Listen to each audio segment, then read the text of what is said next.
안녕하십니까. 문화관광 6주차 세 번째 동영상입니다. 긴급하게 설정된 비대면 수업의 마지막 동영상이네요. 근데 또 모르죠? 또 쭉 하다가 아니면 다음 주까지 또 연장될지도 모르고, 어쨌든 학교 홈페이지나 동의 알림이 등을 통해서 대처하시기 바라고, 거기에 컴플레인 짜증은 나죠. 짜증 안 나면 안 나는 사람이 이상한데, 적응을 하는 수밖에 없어요. 방법이 없어요. 내 능력 갖고 되는 게 아니니까. 그러면서 그 속에서 내가 할 일을 찾아가야지. 안 그러고 자꾸 이 코로나 탓만 하고 있으면 끝난 다음에 대책이 안 쓰죠.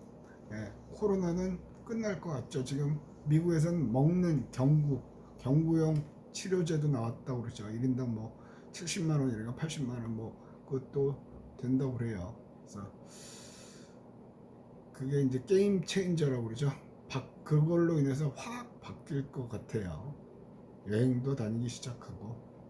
그나마 다행인 게 관광산업은 계속해서 확장될 수 있는 영역이다. 물론 또 모르죠. 뭔 일이야. 그건 제가 하는 범위 내에서는 확장될 수밖에 없는 영역이거든요. 단 관광산업이 확장된다고 해서 내 인생이 확장되고 핀다는 건 아니니까.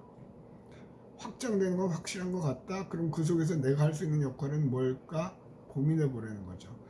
문화는 아주 가능성이 높은 것 같아요. 지금 자원해설 2학년 자원해설 시간에도 여전히 해설의 가능성에 대해서 무지 많이 얘기를 하거든요.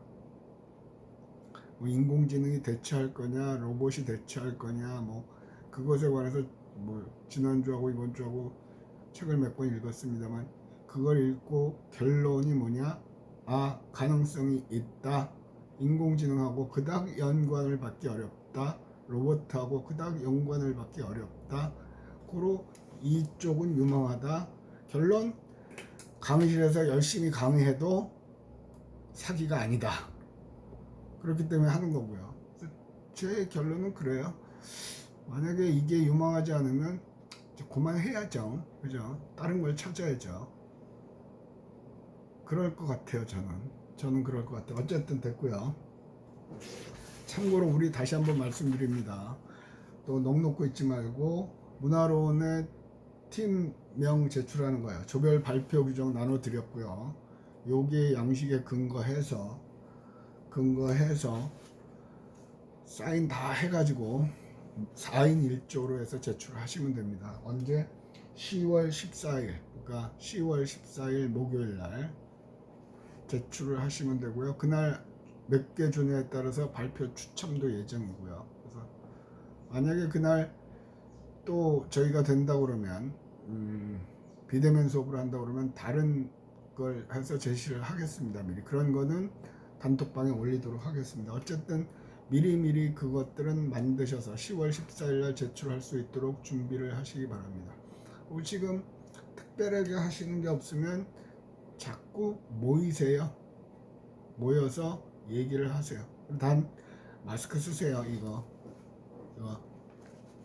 저도 2번 다 맞았습니다만, 맞았다고 해서 안 걸리는 게 아니에요.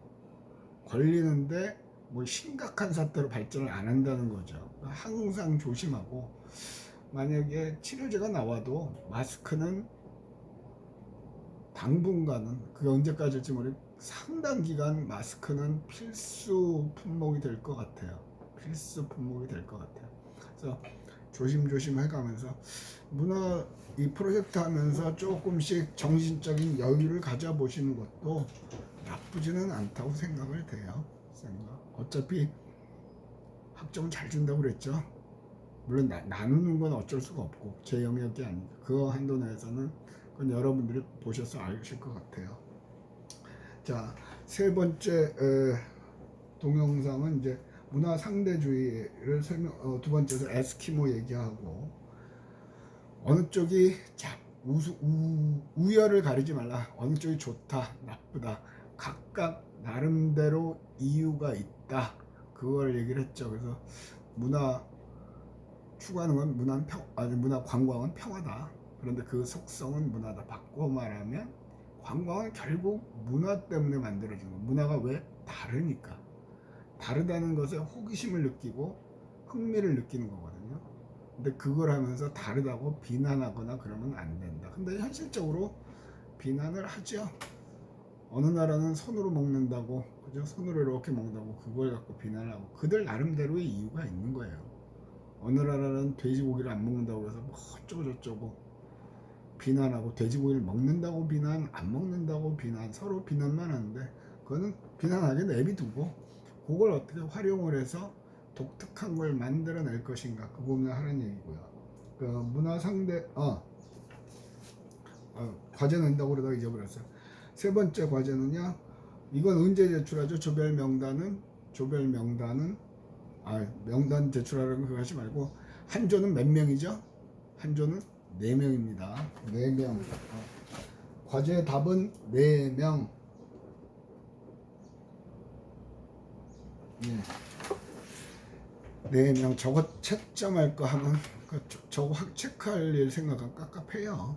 물론 이 중에도 이제 서로 전화로 얘기해 주는 사람도 있겠는데 그것까지는 제가 어떻게 할 수가 없죠. 그거는 공정하려면 그것까지 해야 되겠는데 그건 뭐 제 한계니까. 자, 다시 갑시다. 순간 잊어버렸어요.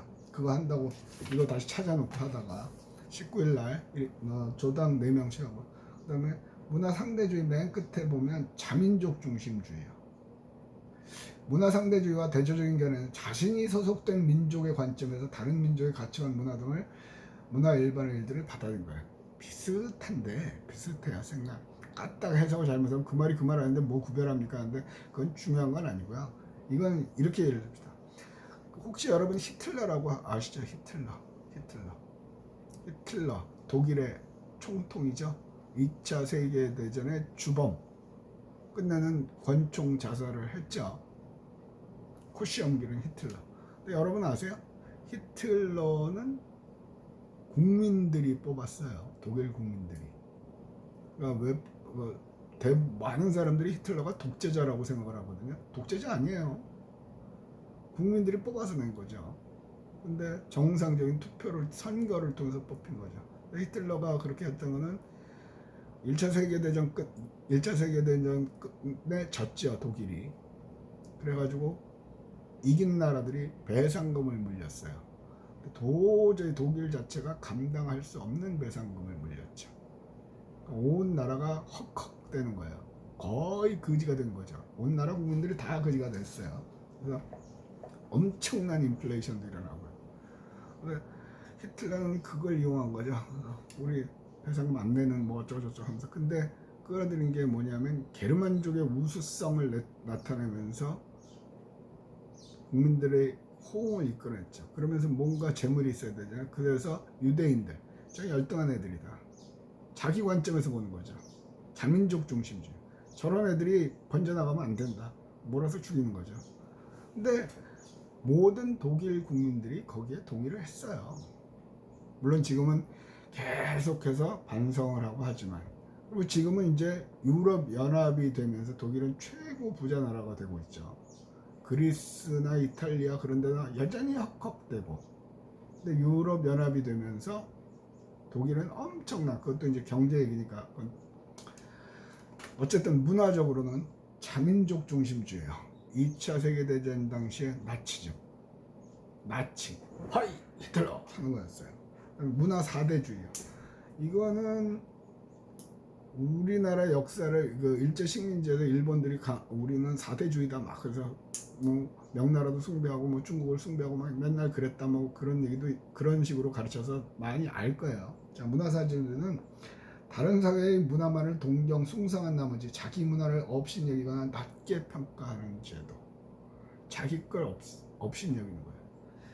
세상에서 제일 멍청한 게 자기 자신을 스스로 비하하는 거죠. 그럼 발전 가능성이 없어요. 맹목적으로 그냥 상대방만 따라가는 거예요. 이건 지금 여러분들한테 굉장히 중요한 의미가 있는 것 같아요. 아, 나는 안 돼. 아, 우리 집은 왜 이렇게 가난해? 아, 우리 학교는 왜 이렇게 후졌어? 우리 교수들은 진짜 지랄이야. 그러면 안 돼요. 지랄은 안범용 교수만. 하면 되는 거고, 스스로 자존감을 회복하려고 노력하고 자존감을 가지려고 노력해야 되는 거죠. 그래야만 성공할 수 있습니다. 내가 나를 인정하지 않고 내가 나를 사랑하지 않으면 존재의 이유가 없죠. 자신감을 가져야 돼요. 성적 5A 맞는다고 그거 잘한 거 아니에요. 성적 5C 맞아도 사는데 지장 없어요. 평생 성적표가 밥 먹여주나? 그거 아니잖아요. 거기에 올인하지 마세요. 외우는 거 잘 못해도 딴 거 잘할 수도 있잖아요. 야구 잘하는 사람도 있고, 축구 잘하는 사람도 있고, 노래 잘하는 사람도 있고, 게임 잘하는 사람들도 있고, 또 뭐 유튜브 잘하는 사람들도 있고, 도박 잘하는 사람도 있고, 바둑 잘 두는 사람도 있고, 자전거 잘 타는 사람도 있고. 단 그걸 가지고 자기가 잘하는 걸 가지고 어떻게 활용을 해서 이 시대의 변화, 문화의 변화 속에서 그걸 써먹을 거냐를 고민을 해야 되는 거죠. 자, 이제 갑니다. 문화산업의 이해.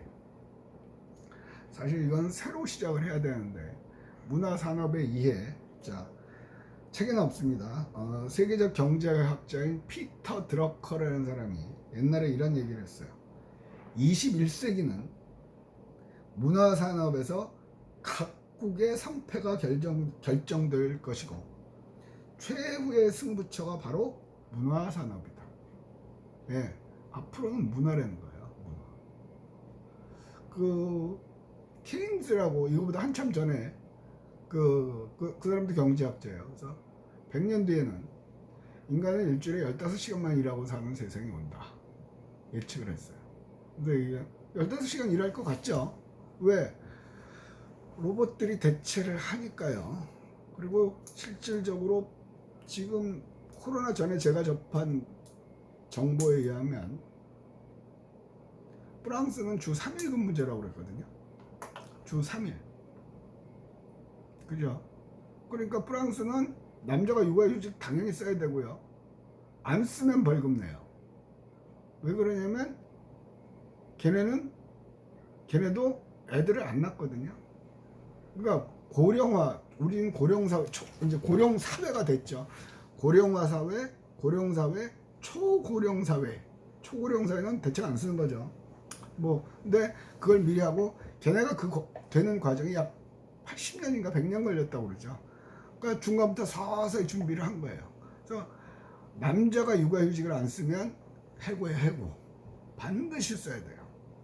그래서 보통 주 3일 근무, 8시간이니까 38, 주당 24시간만 근무하죠. 그러니까 가족들끼리 같이 노는 것도 하고 행복해지는 거죠. 물론 다 주 3일 근무는 아닙니다.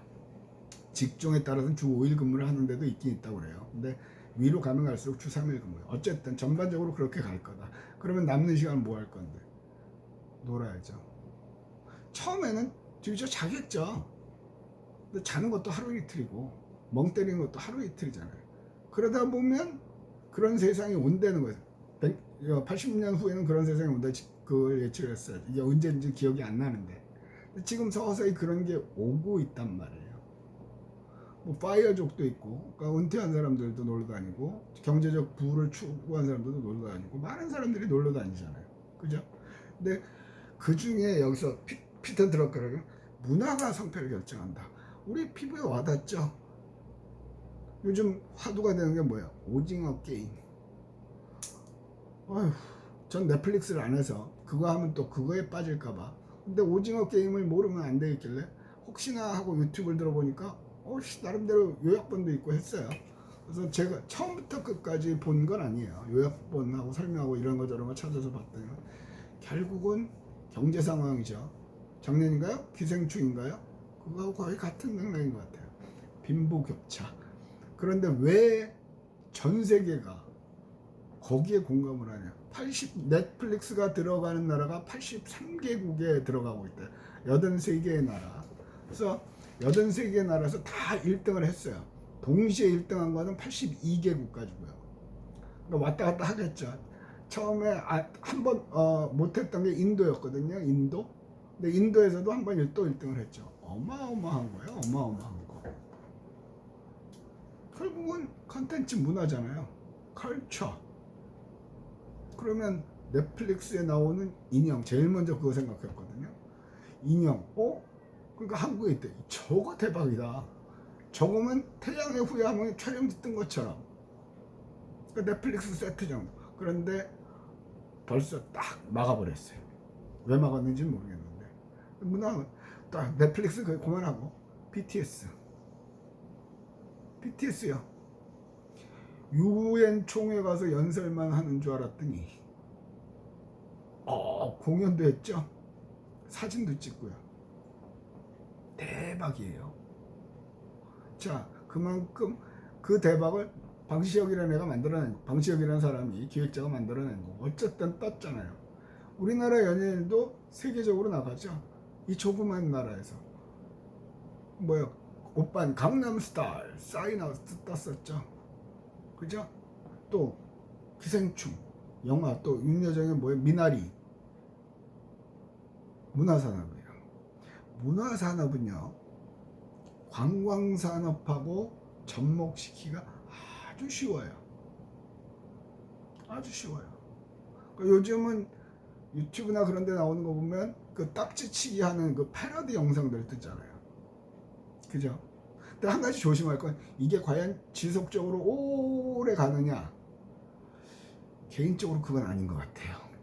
어느 정도 가다가 소리 소문 없이 또 사라지죠. 관광에서 제일 조심해야 될 게 그거라고 저는 생각하거든요. 제일 조심해야 될 게. 그거, 이게 떴다, 그걸로 평생 벌어먹고 살려고 그러면 안 되더라고요. 금방 또 흐지부지 돼요. 관심 밖으로 나가버려요. 그리고 새로운 게 나타나죠. 그러니까 신문을 보고 자꾸 사회 변화를 보려는 게, 자꾸 무조건 억지로 해도 관광 더 그게 어려워. 노는 거하고 연결 짓는 거예요. 노는 거하고 연결 짓는 건 쉽잖아요. 노는 건 놀라는데. 그러니까 대부분의 사람들은 못 놀아요. 그런데 점점 주당 일하는 시간도 적어지죠. 어쨌거나 간에 세계적인 추세가 사람들한테 기본소득을 지급하려는 추세예요. 왜? 그러지 않으면 경제가 무너지니까. 그러면 기본소득, 물론 많지는 않겠죠. 돈도 좀 있고 시간도 많고, 그럼 뭐예요? 놀겠죠. 노는 것도 급이 다르겠지만. 그러니까 여러분이 많이 놀란 얘기예요. 지금도 프로젝트를 하면서 모여서 노세요. 그리고 좋은 평가 있잖아요. 안 모일 수 없죠. 모이자고 합의 보면 모여야 되겠죠. 좋은 평가 커요. 협박하는 거지만. 근데 과거의 데이터를 보면 그게 커요. 제일 잘한 조언은 플러스 5점, 제일 못하는 애는 마이너스 5점. 그러면 10점이잖아요. 그러니까 놀 때 상대방도 관찰하면서 예의를 갖추고 상대방도 존중하고, 그게 이 사회를 살아가는 방식이거든요. 내가 잘났다, 나만 잘났다 해갖고는 절대로 성공할 수 없는 사회예요. 사회가 점점 복잡해 가잖아요. 내가 다 할 수 있는 시대는 끝났어요. 내가 어떤 아이디어를 가지면 그걸 보완해 줄 수, 그걸 충족시켜 줄 수 있는 그런 다른 사람들이 필요한 거죠. 그래서 협업. 코로나 전에 항상 문제가 됐던 게 그 협업이 안 된다고 그랬죠. 최근에 그때만 해도 주로 얘기했던 게, 서울대, 연대, 고대 나온 애들 뽑아놨더니 각자 시키는 일은 잘하는데 이렇게 팀워크는 안 한다는 거예요. 관광은 팀워크가 굉장히 필요로 한 겁니다. 그리고 관광은 사람들을 상대로 하는 겁니다. 사람들을 상대로 한다는 건 휴머니즘, 인성, 강요해서 되는 게 아니에요, 이거는. 그죠? 그래서 그런 거에 관한 고민을 많이 하셔야 돼요. 그러니까 넷플릭스가 뜬다, BTS가 뜬다, 그러면 다음은 뭘까? 그러면 한국의 컨텐츠 문화, 그러면 한류라고 그러죠. 뒤에 가서 또 나와요. 잠깐 또 한류 해서 뭉뚱그려서 배용준 얘기 나오면서 나오는데, 물론 이 책인지 딴 책인지 그건 모르겠어요. 근데 어쨌든 그 문화는 계속해서 만들어진 겁니다. 그리고 문화산업은 이 역시도 안 망해요. 망할 수가 없죠. 보세요. BTS만 있는 게 아니라 JYP 있죠, YG 있죠, SM 있죠. 어느새 전 세계적으로. 아까 앞 시간에 잠깐 얘기했지만 중국은 그래서 지금 그것도 막죠. 막은 이유가 뭐예요? 팬클럽이 돈 걷어가지고 BTS 누구 생일날 비행기에 확 몇 억씩 들여서 광고해. 안 되겠다. 걔네는 그게 가능해요. 공산당이기 때문에. 우리는 아니죠. 그러니까 전 세계적인 추세가 될 거예요. 보세요. 코로나는 끝난다? 끝나요. 뭐 오늘도 숫자는 늘었다고는 해요. 근데 끝나요. 약이 나왔잖아요. 뭐 제2의 코로나가 또 나올 수는 있겠지만 그러다 지금 그걸 극복하는 기간은 훨씬 빨라지겠죠. 근데 코로나가 그런 게 하면 다 죽냐? 아니죠. 살 사람은 살아남잖아요. 그거 핑계대고 궁시렁궁시렁 하면 도태된다니까요. 그래서 문화, 그래서 음악도 듣고요. 보세요.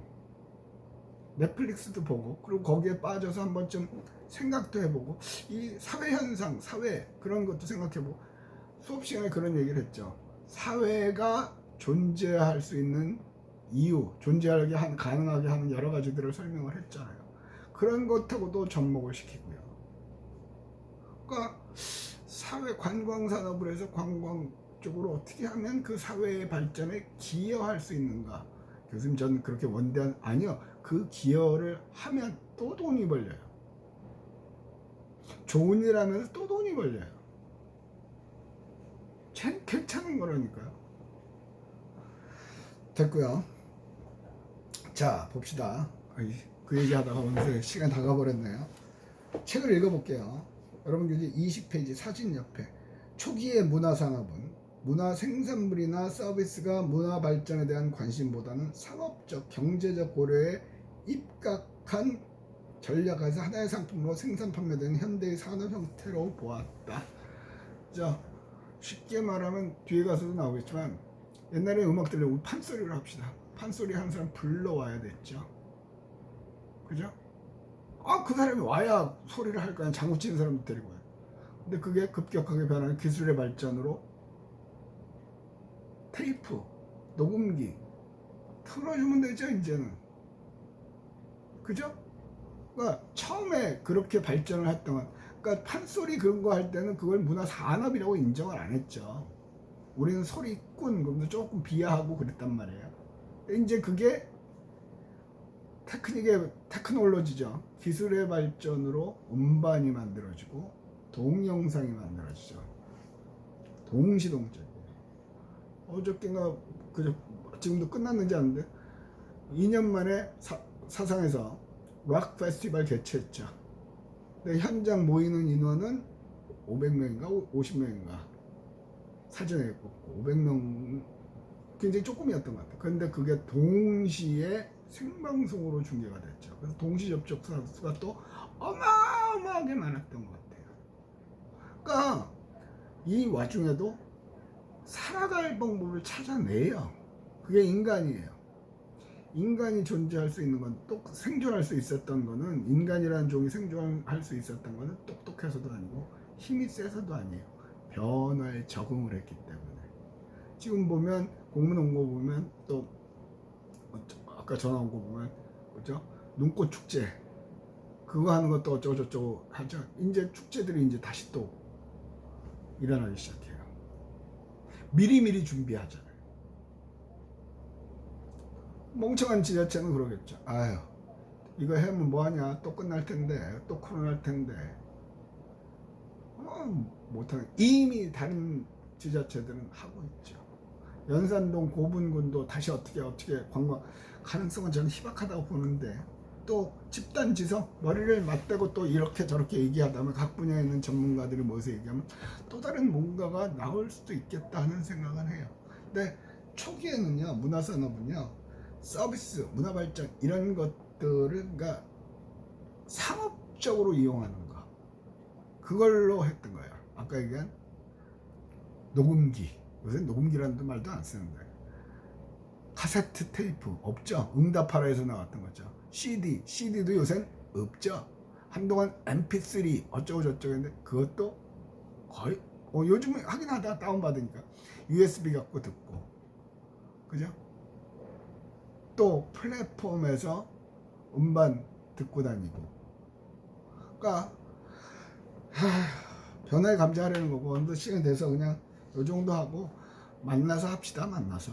자, 요걸로 문화관광 6주차 세 번째 동영상을 마치겠습니다.